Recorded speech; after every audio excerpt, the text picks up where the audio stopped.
Our final presenter today is Sylvia Saade, and she's the director of the UNC Oasis program. And I think many people here know it's a specialized program for people in the early stages of recovery from psychotic episodes. And we're really excited that Oasis is actually in the process now of expanding into Wake County, so we can be able to expand this really excellent model of care to whole new horizons of people. And, so Sylvia's going to come up and present our next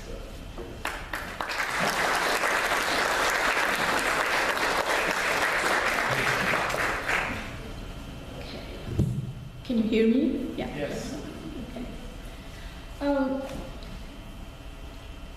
So I remember like 2015 when I was asked by UNC team to go ahead and form or try to develop the first onset of psychosis program. I was working first at the Durham County Mental Health, and I was thrilled to even think about the possibility of prevention and early intervention. And that was something totally new for me. I worked before with children, and I saw how devastating it was, and then I went to the adult world of mental health. So I was very thrilled in 2015 and to start that program with Dr. Perkins and Dr. Penn. It's interesting for me to see, I'm not going to go into the details because this is early intervention, and I'm also thrilled that we are expanding to Wake County, and we are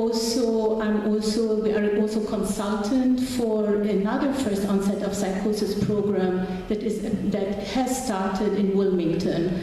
So it's very exciting just to know that how we started 2015 and we were the only program in the Southeast, and now 10 years later we're almost all over the country. There are more and more first onset of psychosis, which is very, very promising. It's interesting, every time I think about psychosis, not being from this country, I think like, what is psychosis? When I'm from the Middle East, I'm from Lebanon, and I sometimes wonder about our politician and the whole Middle East turmoil. Who is psychotic? And it sounds like the whole politics in the Middle East is very not, let's say, ordinary or healthy.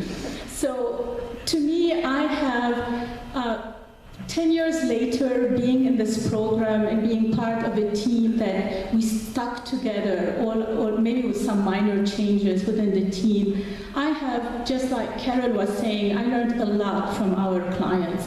I'm in awe about the courage that they have just to go through that struggle day after day, and the darkness that sometimes the illness would take over. And I mainly work with also the families, and I really just kudos for the families in terms of the whole process of grief and struggle and the ups and downs of recovery.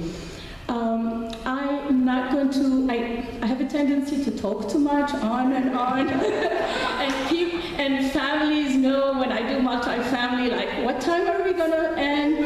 And it goes from like on to 8:30, 5:30, 8:30. So I'm going to make it brief, but when I think about 10 years later, it is great to see our young people, and we do see them from age 16 to up to 36, for people that don't know much about Oasis, just to see how, I feel like they grew up in our program. Some of them are still struggling. Some of them moved on to follow their dreams, where they went back to college, or they found a job, or they found their passion, they adjusted their dreams. And that is great to constantly be in contact with those people. And today I would like to honor all of them. And among us, there is Victoria Dunay. I am actually not going to tell her story because she told her story in two very brief but beautiful videos. One, and I would let her talk more about that. But I have known Victoria for 7 years, and she gave me permission to tell you that she had 2 life challenges. One being a child that had problems with her hearing, made it very, very hard for her to kind of adjust to normal, ordinary life.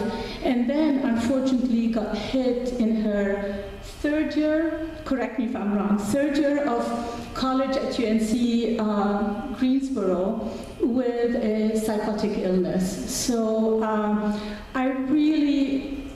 she fought very hard, just like all of our clients. And also, I remember inviting her one time to our multi-family group, and to me, it was fascinating. I didn't know what to expect. I asked her if she would be willing to tell her story to multi-family, to the groups of family, and she said yes, and I wasn't very sure what she would come up with. The first thing the courage that she had to tell a group of adults, family, looking at her to say, if I don't hear you very well, could you please repeat your question?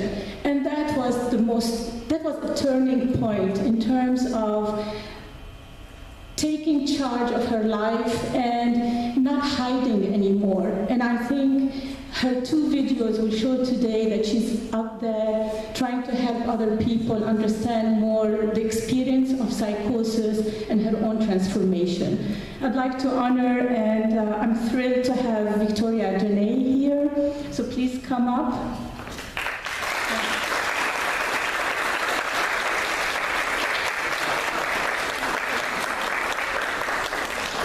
Thank you, Sylvia. I created a couple of videos, one about my psychosis and the other about my recovery.